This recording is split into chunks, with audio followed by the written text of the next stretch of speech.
What happened in Nazi Germany immediately after Hitler's death? On the 29th of April 1945, the day before he committed suicide, Adolf Hitler dictated that the position of the Führer would be split into two positions upon his death, one being head of state and the other being head of government. Then Hitler shot himself the next day, and these positions were filled by Kriegsmarine Admiral Karl Dönitz as president and Minister of Propaganda Joseph Goebbels as chancellor. However, Goebbels, who was with Hitler in the Führer bunker, committed suicide the next day to avoid capture by the Soviets and because he was a little bitch.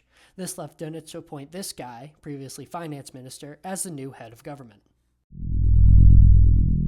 This commenced the brief 3-week period of Nazi governance known as the Flensburg government, or the Krosigk cabinet. The government's namesake comes from the northern German town of Flensburg, being the naval headquarters of Dönitz.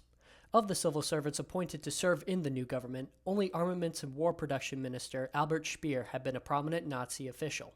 Some high-ranking officials, such as leader of the Schutzstaffel Heinrich Himmler and previously designated successor Hermann Göring, were disgraced prior to the cabinet's formation. Meanwhile, other officials, such as Minister for the Occupied Eastern Territories Alfred Rosenberg and Hitler Youth leader Baldur von Schirach, were sidelined to foster a better diplomatic stance to end the war. So what did the Flensburg government do during its short tenure? Well, the military and geopolitical situation didn't provide much wiggle room to move. The government, under Speer's request, revoked Hitler's scorched earth policy, deemed the Nero Decree, to preserve Germany's industry and infrastructure after the war. In addition, Dönitz dismissed Himmler, who was still at large, to curb the unpredictability of him and his SS, as well as to improve Germany's negotiating stance to end the war. Himmler's dismissal was on amicable terms, with Dönitz promising to provide him and his assistants with fake papers and identities to flee Allied capture.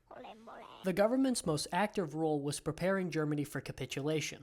German political and military leadership feared harsh retribution from the Soviet Union and encouraged German forces to surrender to British and American forces instead. They hoped that Germany could find peace with the Western powers, but continue the war with the Soviets with the West on their side. Of course, this was stupid, being that the Allies demanded unconditional surrender from Germany, and continuing the war with the Soviets would invalidate this. In addition, the government sent representatives to the Allied military headquarters to negotiate the surrender, which manifested on the 8th of May 1945. The Flensburg government stayed in place for a couple more weeks, complying with Allied orders to disarm its forces. It was dissolved on the 23rd of May 1945 when British troops arrested Dönitz, Krosigk, and the rest of the government.